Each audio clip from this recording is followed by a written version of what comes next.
Good morning, ladies and gentlemen, and welcome to our financial results presentation for the first 9 months of 2024 and Q&A session. I'm pleased to say that I'm joined on my right by Przemysław Marszał, CEO of 11-Bit Studios. My name is Martin Balawajda. I'm the company's CFO. So without further ado, I'd like to proceed and look and show you the numbers that we reported yesterday.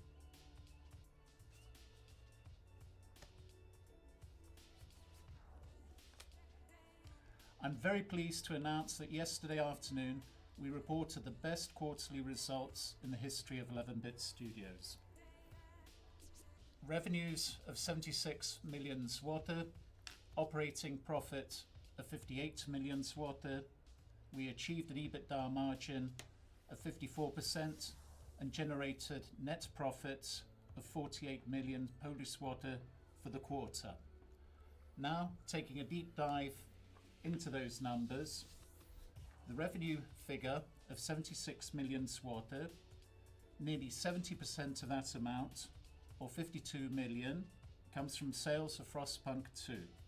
And this represents sales of pre-orders, a smaller portion of the revenue from Microsoft's Game Pass that has been allocated to Frostpunk 2, as well as actual sales for the 10 days from September the 20th to September the 30th. The portion of income that relates to sales of DLCs will be recognised in our profit and loss account as and when those titles are released. I'd also like to point out that 11 million worth of sales comes from sales of Frostpunk 1, with the remaining amount also being generated from sales from our back catalogue and titles from our publishing portfolio. We continue to maintain a control over our operating costs.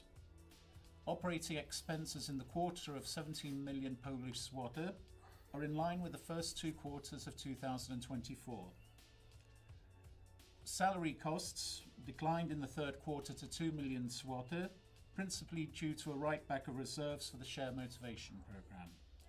Service costs, however, increased to 11 million zloty due to an increase in royalty payments, and we include for the first time royalties that are paid to Epic from sales of Frostpunk 2, as well as royalty payments on our publishing portfolio. Depreciation costs in the quarter of 2 million zloty are in line with the second quarter.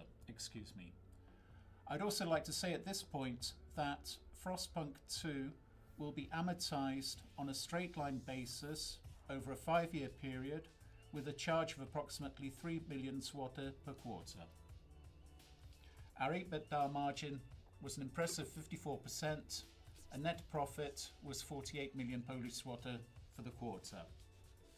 Moving on then to the numbers for the first 9 months of 2024, the revenue number of 107 million zloty represents our best revenue number in the history of the company, and we've already surpassed the 87 million zloty revenue that we generated for the entirety of 2020. As I said, of this revenue number, 50% or 52 million zloty comes from the sales of Frostpunk 2. Frostpunk 1 sold well off the back of Frostpunk 2 and generated 22 million zloty in revenue, which was more than the amount sold in the same period in 2023. Our publishing titles also did well, with 3 titles, The Taumaturge, Creatures of Ava, and Indica, generating almost 18 million zloty of revenue over the 9 months. And in total, revenue from our publishing division represents 26% of the total revenue for the period. Looking at operating expenses of 54 million Polish zloty, they've increased by 50% or 17.5 million over the corresponding period in 2023, with the increase being from increased royalty payments of 4.5 million zloty, an increase in other service costs of 4 million, provision for employee bonus payments of 4 million zloty, and increased depreciation of 1.6 million. Our EBITDA margin was an impressive 80%, and net profit for the 3 quarters came in at almost 48 million Polish zloty. Turning then to the balance sheet, total assets have grown by 61 million, or nearly 24% from the beginning of the year, to 320 million at the end of September. Our current assets stand at 87 million Polish zloty, of which cash and trade receivables represent almost the entire amount. Total liabilities have increased by 10 million to 42 million zloty due to an increase in trade and royalty payables, as well as an increase in our tax liability. Finally, our equity has increased by 50 million from the net profit generated by the company over this same period. That concludes the financial presentation, but I would now like to present some sales statistics for Frostpunk 2.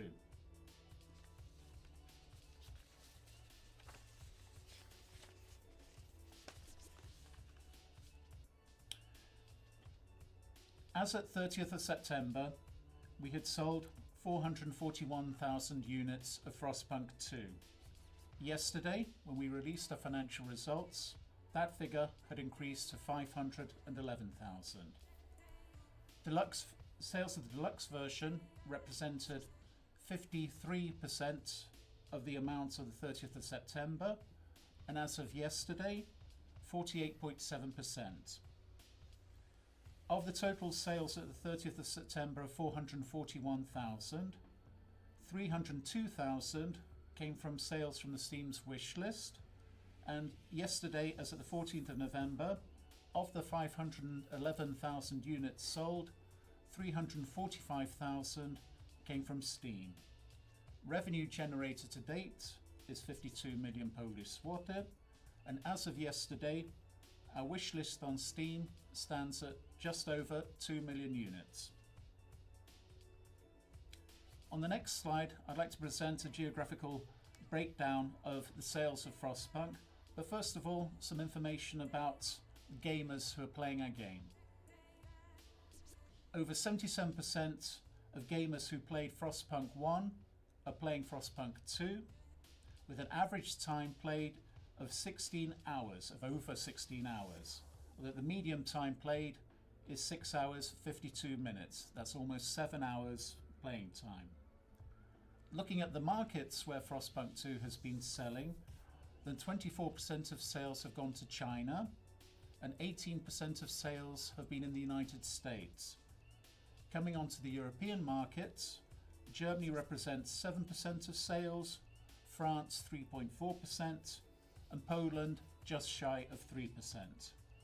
Other numbers I'd point to: sales in Russia are 5.4% and sales in South Korea 3.8%. That concludes our presentation on the numbers and on the sales statistics, and now I'd like to hand over to the floor for questions as we commence our Q&A answer session. Hi everyone, nice to see everyone here with us today. As you saw, as you heard, like we really had an awesome quarter, and the launch of the games like made it up to that the results that we have and we will have at the end of the year, we believe too. As Martin said, let's now switch to Q&A session. Of course, we asked for the questions earlier, like we briefly earlier today, we went through the first list. So we have like a first list here. Of course, we will we will update that list and we will try to answer as many questions as we can today. So let's just start. Start our QA. Przemek, I have the first question. Why does the company consider Frostpunk 2 a success when the opinions of players and the reactions of investors are completely different? Yeah, it's a good question. In the same way we could ask, hey, you tell me. I know, but it's that's not your question. So why we consider it a success? As you saw, we have really breaking numbers like this quarter, and from the sales perspective, that is really a success for us. Also from the reviews, that is also a success, and we strongly believe in in that game, and we've made a good game with the Frostpunk 2. Yet, of course, on the other side, and that is like the struggle of success if not success. On the other side, we see these score reviews on the Steam, of course, and we see that kind of a problem for us. And like definitely we, as in the same way as you, are worried about long term, and that's probably the situation we have like now. And that is how I understand this. You're looking at that, but it's like here comes the main work, and here is our main work that we are working on. But I'm definitely sure we'll have, and I know that we have another questions regarding that. So I will end with my answer at that point. Thank you.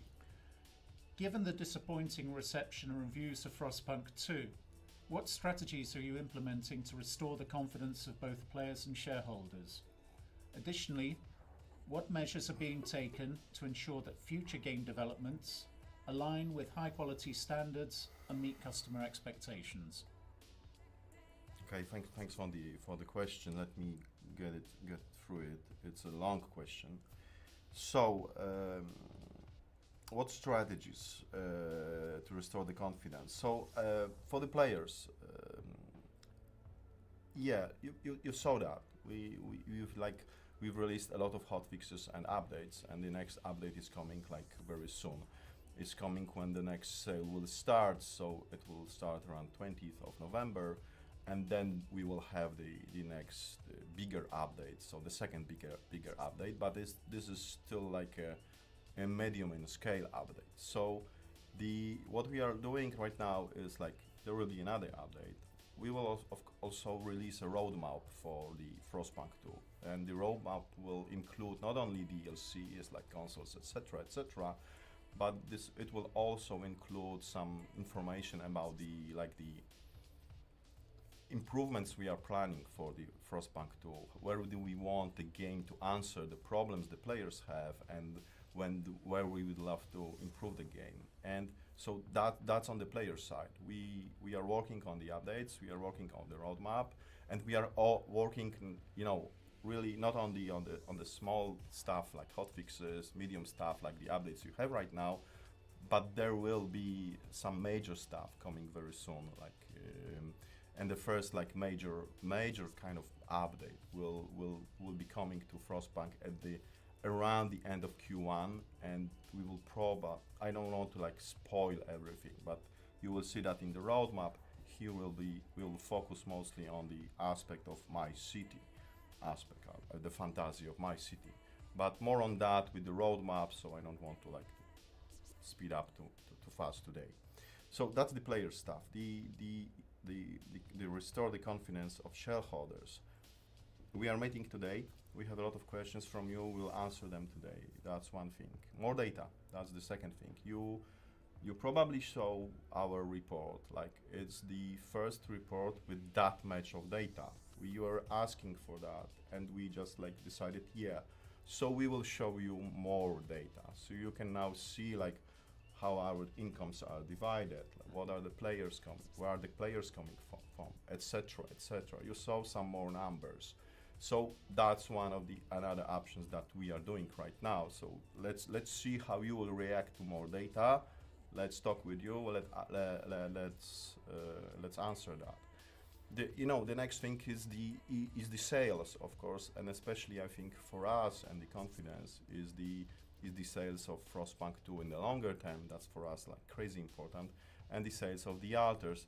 And here are coming the updates. That's why we also postponed the alters. Here, the updates for Frostpunk 2, of course, the alters, etc., etc. By the way, is just as I told you, like on the November, around the 20th of November, there will be the next sale starting for a lot of again our games, but also for Frostpunk 2. And this one will be the first when we will be able to push a messaging to all of our wishlisters, so that we are strongly looking at that sale, and we will see how the games react, how the players that have it wishlisted will react to that sale and to the update, because this will be simultaneously with the update. It will probably be called 1.2 or 3. Sorry, I don't remember right now. So the question was even longer. Additionally, what measures are being taken to ensure that the future game developments align with the high quality standards and meet consumer expectations? So measures. I believe we have high quality standards, and games we are releasing have like totally high quality standards. I'm not afraid about that, and we just like we don't see it like we need to have changed the quality standards in our games. We have like a very strong quality standards at 11-bit studios. I think the question, the thing right now is like the is connected to these meeting player expectation, and that is a thing like especially we saw that with Frostpunk 2, and now we have to ensure that like we understand our tests. We have like a better verification during tests, and like I'm not saying that we're doing things wrong, but we need to better align the kind of marketing fantasy we are selling to the game and have it like talk together, and don't have like then like kind of like surprises along the release of the games. Coming on to the next question. What is the expected amortization period for Frostpunk 2, and how does it compare to Frostpunk 1? I touched on this during the numbers presentation. Frostpunk 2 will be amortized on a straight line basis over a 5-year period at a cost of 3 million per quarter, but beginning in the fourth quarter of 2024. And this is comparable to Frostpunk 1, which is also amortized on a straight line basis, which in fact is the process that we amortize all our titles. Coming on to the next question. What is the company doing about the continuing decline in player ratings on Steam? In November, the average dropped to below 70%. Yeah, let me answer that. Like it dropped, but it's not there. It's like varying right now. You see that like currently we have like the score is 73, and I think I've answered a lot already around that. So it's like updates, the one that is coming like very soon, and that one is this medium size update. Then we'll have the roadmap. We will talk with players, answer like show them what we are planning, and then like large improvements, and it will start from around March and forward. As it's not the one update. We are just planning some more updates in the roadmap along with DLCs, etc., etc.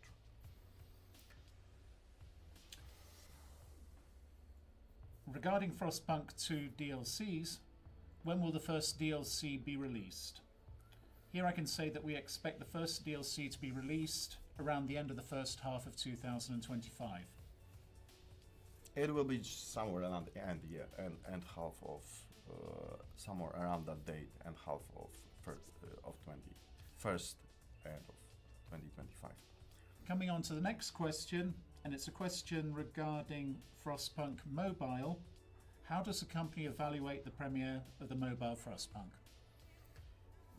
To be honest, we don't know much yet. The ratings are high. It's from what can you see? It's around 2.5 out of 5 on both platforms. But like what is critical for us, we don't have yet any post-release revenue data right now. So we don't have any information from the publisher. Of course, we are in talk. We are waiting for the first report, but we don't have the data yet. So we will comment when we will have the data, and we'll then we'll be able to talk more about that. The next question concerns the console version of Frostpunk 2. When is the console version expected to premiere? It will probably a bit similar to when we will have the first DLC. So around the half of the next year. So we are planning it at the end of Q2. But you know the reality. So it's planned there at the end of Q2, somewhere around the DLC 1. But those dates may vary by some weeks or whatever. But that's the plan. End of Q2 next year. This time a question regarding the alters. Is the release of Alters in Q1 2025 threatened for any reason? When will we know the release date of the Alters? Is the release of the Alters threatened? We are currently planning to finish everything in Q1 and release it. That's the current plan. If it would be threatened, it could be threatened by some kind of like, say, production work, like not production, like launching processes, like the finding exact good date, etc. You know, for example, how the February currently looks. The February is like crazy dense. It's like extremely intense, and that's like between February and March we were planning a launch for the Alters like a month ago, and right now we are looking at what to do right now. So we are planning to finish all the works in Q1, and we will see what will be the best date for the release for the Alters. How long will the Alters be, and how many endings will there be in the game? Won't it be rated as another walking sim like the Invincible? Okay, so definitely it's not a walking sim game. I know you're scared. I know you know. I know in general the industry is currently very like tense, and it's like the last thing you can say about the industry that something is sure. Nothing is sure right now, and the industry is really like, let's say, difficult right now. There are a lot of companies that have a lot of problems. The amount of games that are releasing is like crazy high, and like one of the like it's peaking right now probably. And on the other side, there are like difficulties in various areas. That's the reality currently. But coming back to your question, is like if it isn't a walking sim, it's not a walking sim. Definitely, it's not that kind of a game. If you look at the Steam page, at the Steam page description, you will find there that this is a mix of like kind of adventure, survival.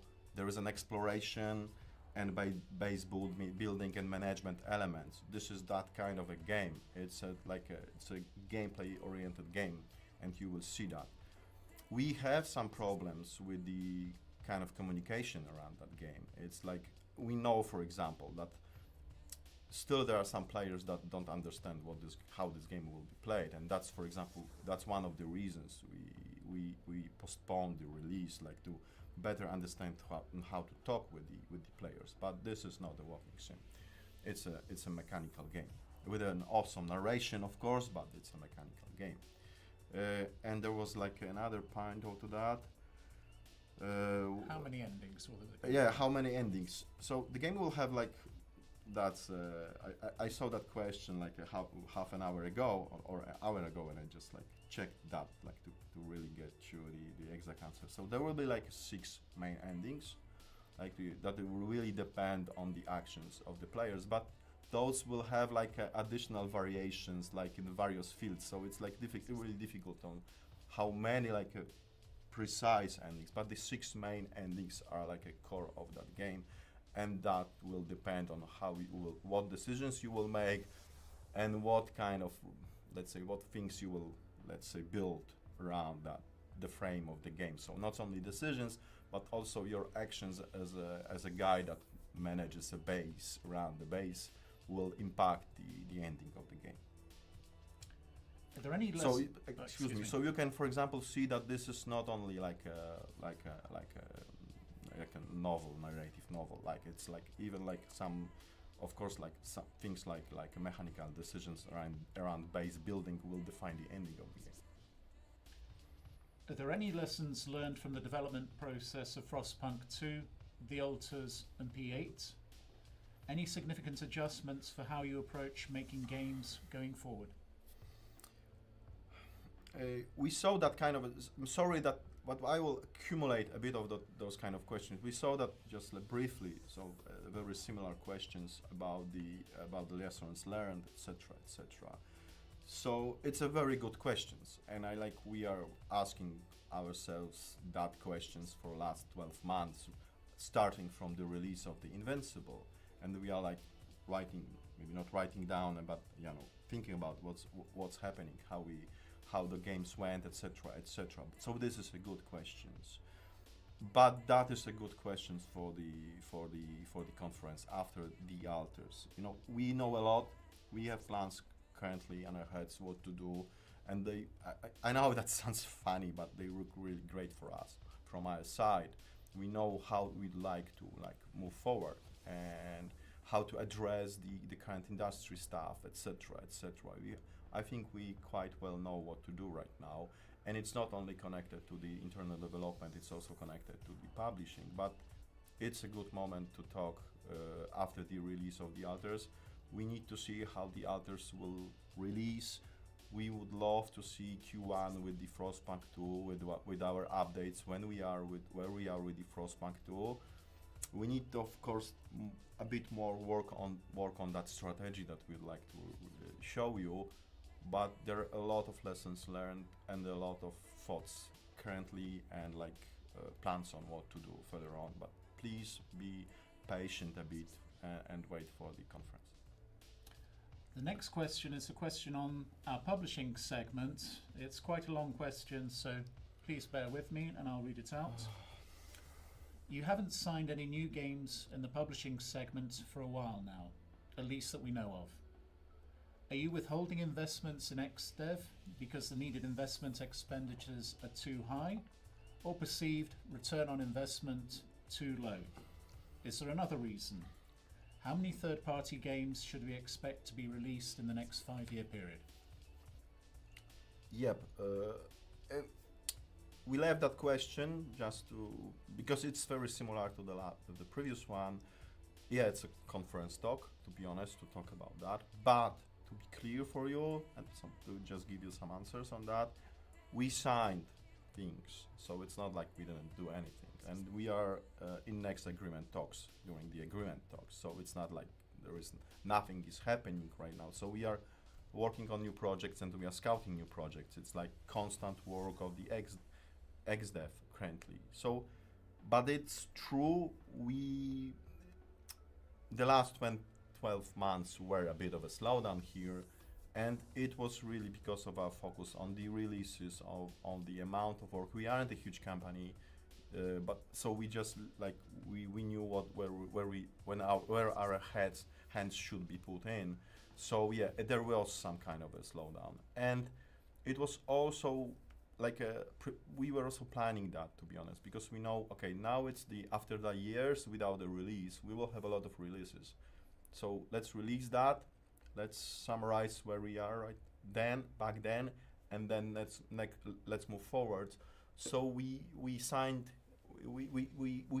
games that we were only completely sure we want to sign them, 100% sure. So there was a slowdown here, but it's not like there are any problems with XDev. It stays with us. It's very important for 11B Studios, etc., etc. Will you be making strategic adjustments in the publishing segment? It seems that all the third-party games released by 11-bit in the last 12 plus months will have significantly lower returns on investment compared to Children of Mortar and Moonlighter. Can you comment from your perspective? What are the causes and how to improve for the future? Again, very similar. It's like a conference stuff. We understand your concerns here, and we understand that you would love to hear the answers for that. What I can say right now, there will be adjustments in how we operate the XDev. It stays with us definitely, but there will be adjustments, and we will talk about that at the conference. And the last 12 months, and the situation of the industry and how our games went, it's hard not to see some problems. So we see some problems, we see successes, and we see problems. But let me have the answer for you at the conference. Moving on to the next question. Since the company's stock price has fallen so much, and in my opinion is undervalued, will you buy back shares in the future? Or do you want to do a stock split because this will give the company more financial opportunities? Well, perhaps let me take that question. We have considered a share buyback, but I'd like to stress that this is a decision for our shareholders. As of this moment in time, we prefer to wait until after the premiere of the Altars, and then we will think again. But it's for sure it's not anything like a priority for us right now.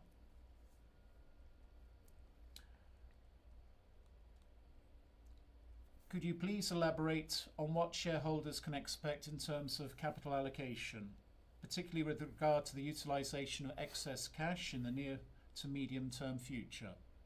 Additionally, could you discuss whether share buybacks are being considered as a strategy for returning excess cash to shareholders, and under what circumstances such a decision might be made?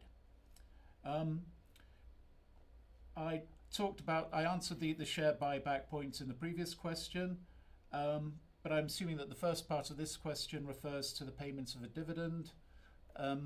As you know, we have never paid a dividend. Instead, we've always reinvested our profits back into the development of the company. Going forward, it may be something that may be considered in the future. We also request a comment from the management regarding the liquidity situation of your studio, whether the implementation of the announced games will require obtaining additional financing, for example, from a share issue. The last time 11-Bit Studios raised equity financing from investors was back in 2012, and whilst we currently have no plans to raise additional financing from the market, the fact that we are a listed company means that this is always an option available to us. But as I said, currently we have no such plans.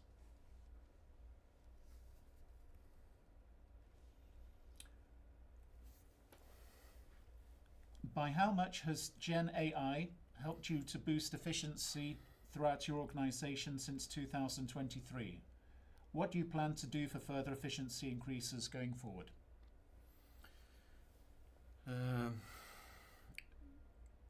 We probably spoken about that like some time ago. It's like the generative AI like helped in small scale during the Frostpunk 2 development and the Alters development, somewhere in the voices department, the text departments, in concepts department.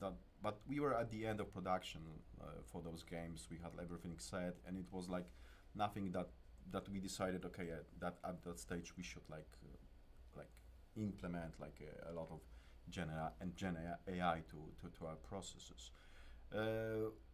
For the future, it's like it's definitely a thing.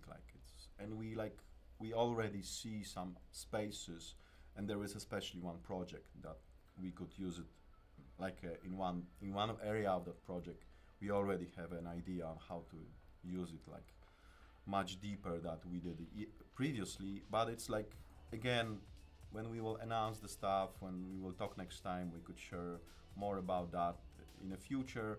Of course, we are like we are looking at Gen AI not only as a you're asking about Gen AI in that question, but like AI is not only Gen AI. Like there is a lot of stuff that from AI that can help us understand things better, like manage things better, etc., etc. And those are also places where we are looking at the AI, how to improve the 11-Bit Studio as a company, how to improve the efficiency, how to speed up things, how to help with like some boring stuff sometimes that is happening, etc., etc.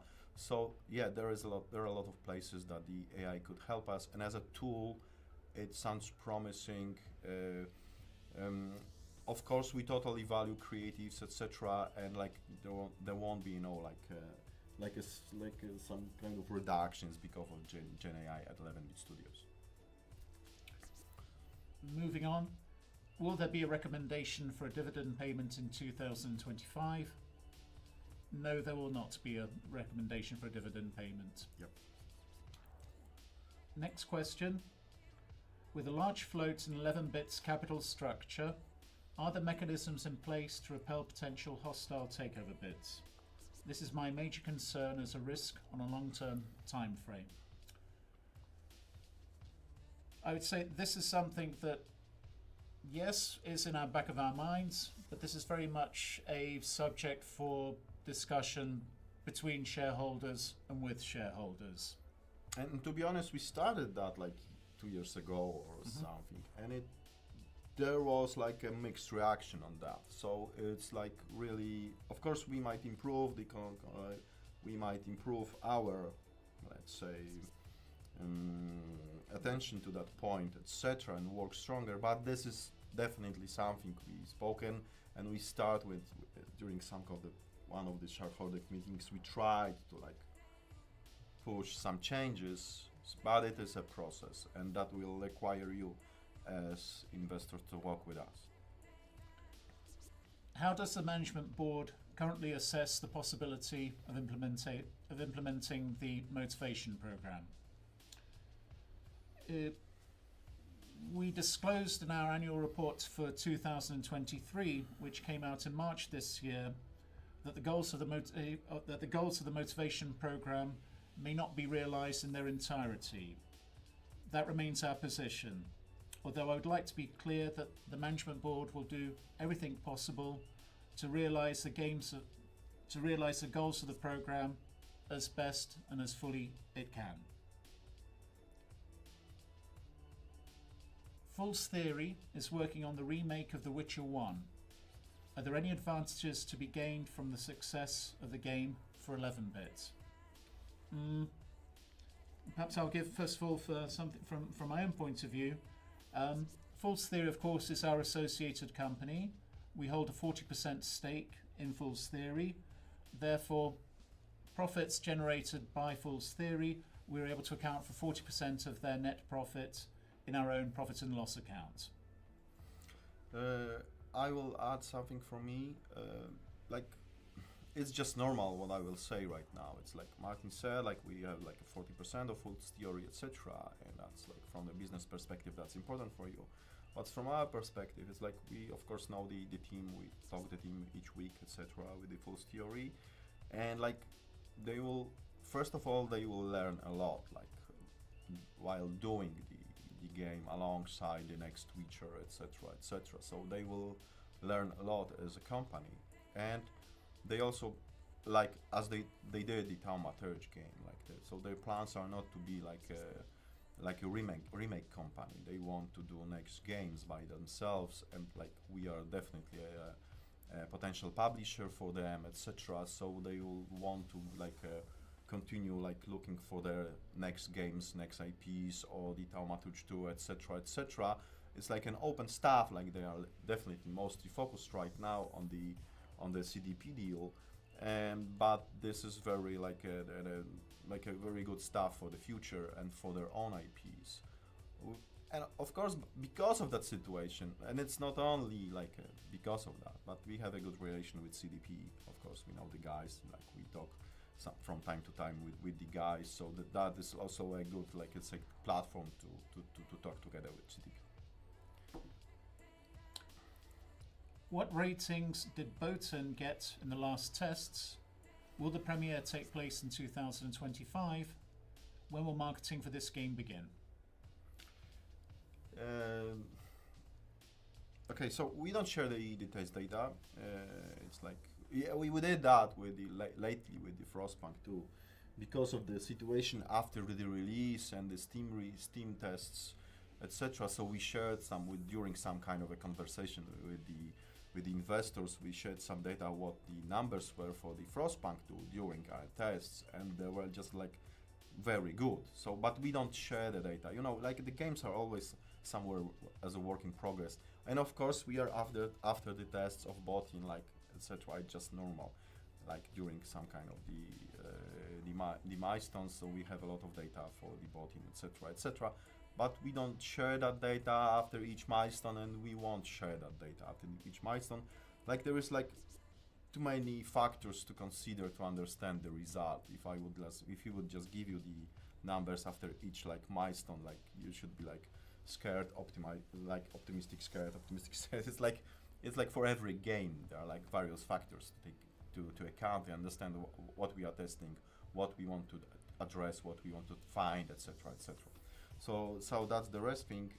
That's the one thing. Like will the premiere take place? Yeah, it's planned for 2025. Yeah, that's it. So that's it. How we are planning it right now. Regarding the marketing, like I think we are close to announce the game. So I don't want to share more right now, but we are close to announce the game. Can you deny that there is work being done on a series set in the universe of one of your own or publishing games? Can you deny that there is work being done? Yeah, we just spoken about that like for the last year or two. Like, yeah, we are in talks, but we are in talks regarding various of our IPs. It's the Frostpunk IP, the Alters, the Indica, etc. And we have our people, especially in the US, etc. And the things are progressing there. But we don't have like a final deal signed yet, so we don't have anything to share as of now. Recently, there has been more talk about This War of Mine.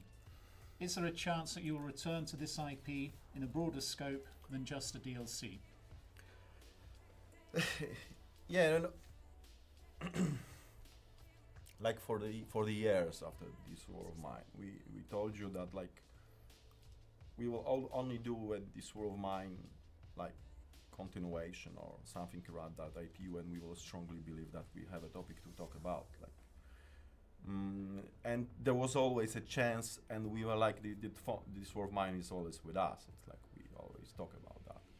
What I can say is like, please don't like look at it like, oh, this is like a commitment. Like, what I can say is that the chance is stronger right now than ever, because probably we have some kind of idea. It arrived a few months ago, so it's something that might be a topic for us. This is not like a promise for me, but like, yeah, the FOM is always with us. As you can see, we are just releasing like a DLC so it's live, like we are doing some things with the game. But yeah, we have some ideas around the game, and maybe we will do something more. I know it's Vogue. Sorry for that. Wait for the conference. How does the Frostpunk anthology look, the book edition? When do you plan to launch the Kickstarter? And how do you see the interest of media and players in this initiative?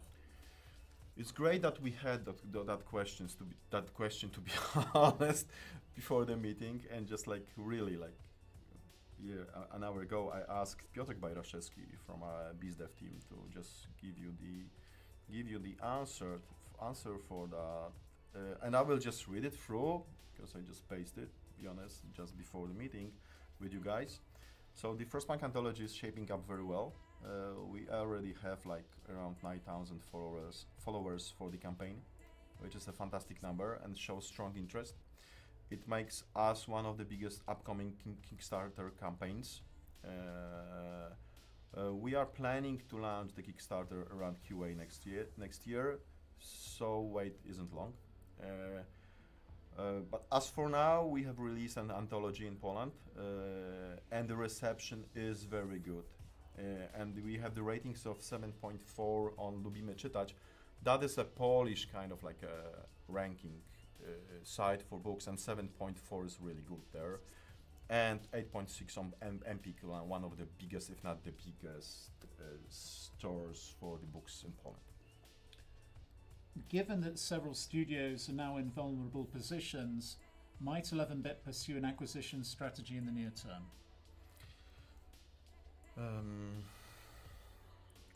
Let me read it through. Sorry, I was thinking about something else. Okay, so yeah, it's the same song, to be honest. Like right now, we need to deliver the alters, and then improve the Frostpunk tool, and see the results, see where we are as a whole, as a company. Those positions you're asking and talking about, like those vulnerable positions, will be still in the industry for the next year. Like we believe so. It's really sorry to say that, but it will be with us. Like the really industry is like in a tense situation right now. So we are not rushed here. We are talking about that, and we are not close to any some acquisitions in the future. It's like we learned a lot from those two like some kind involvements into studios, and we know how it works. We know the advantages and the disadvantages of that stuff. But first, let's release. We are not currently like in a talk. Currently, we are not in any talk to be involved like a partners for some other company. Like we will like come back to that after the premiere of the others. Moving on, could you please provide some insights on the amortization plan for Frostpunk 2 capitalized costs? I think I've covered that point already twice in the presentation and the discussion. 11-bit reclassified 96 million capitalized costs from unfinished to finished projects in the third quarter. Are all the costs connected to Frostpunk 2, or some of them are related to games from the publishing segment? The classification that you saw, and it's in the balance sheet, includes completed development costs of Frostpunk 2 and the Taumaturge. Is the announced charity supplement for This War of Mine the studio's final word on the development of this IP? I think I shared you as an update on that. So we are not promising anything, and whatever we do, there is an open path for This War of Mine for the 11-bit studios.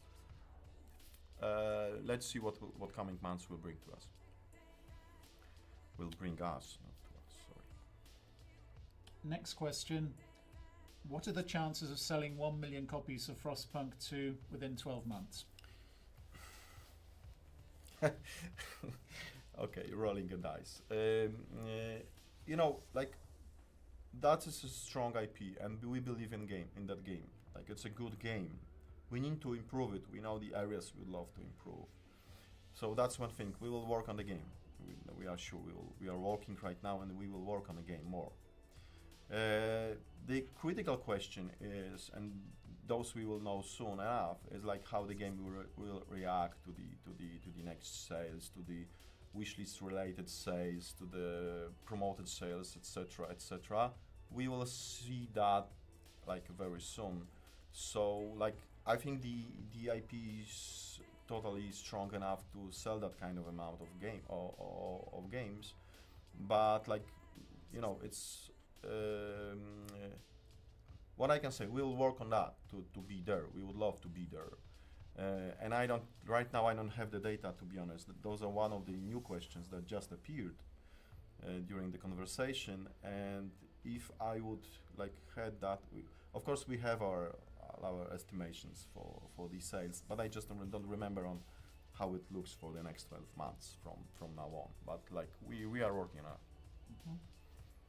So moving on through the additional questions. Would you be willing to admit that the Frostpunk 2 promotional campaign was too conservative? Shouldn't you consider changing your approach to marketing?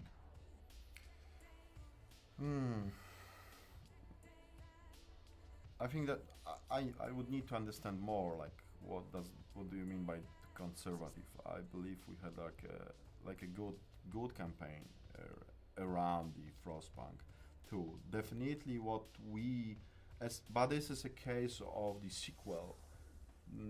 What we know right now, we need to better, like probably for the future, if we would like make any second games for the IPs, we need to understand like more like what kind of fantasies we are selling. I know it's for you might be not like a hard to understand. Like definitely what I want to say is like we learned from that campaign.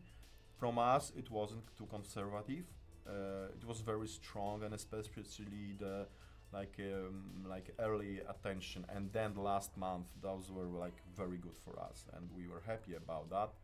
We need to be sure that we are aligning the fantasies in a way that what we are selling as a marketing, and what the player is thinking about that, and what the player is then seeing in a game. So that's one of the things I already told you regarding the others. Like we need to be sure, like everything is aligned, like those three things are aligned together, and then we will be really happy with the stuff. So we are happy with the marketing, but yeah, okay. That I said. I think I said everything. Thanks.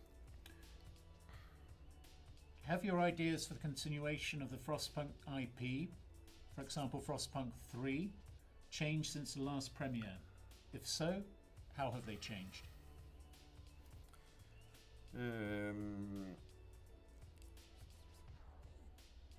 Okay, so we have our ideas on the Frostpunk. I feel like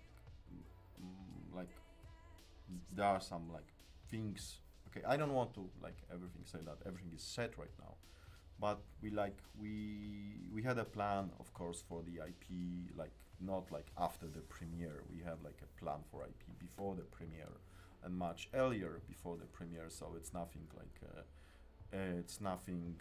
that is we are now rushing to do some kind of a plan on that.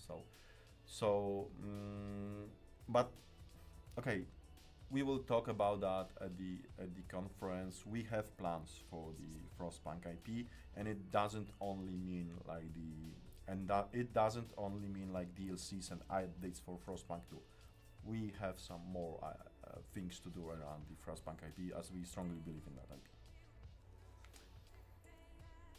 What is the current atmosphere in the Frostpunk 2 team, especially among key employees? The completion of the project naturally causes increased employee turnover, but is it significantly higher than in the case of your previous projects?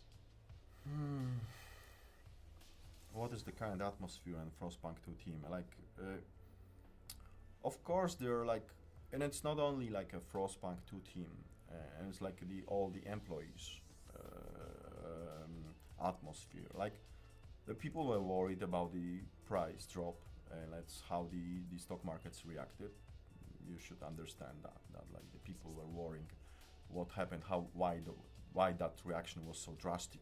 So that definitely created some kind of a tension inside, and we had to we spoken with teams and with the people and trying to translate what happened, how we look at that, how we think of what's the situation, etc. What about the game? So there is a tension regarding the especially the stock prices, not the companies. Of course, the people just look at it it definitely translates to the financial situation, but especially the stocks affected our people. Regarding the team is I think it's a strong, really experienced teams, and we strongly believe in the team and the directors and the leads, etc. and every employee at that team.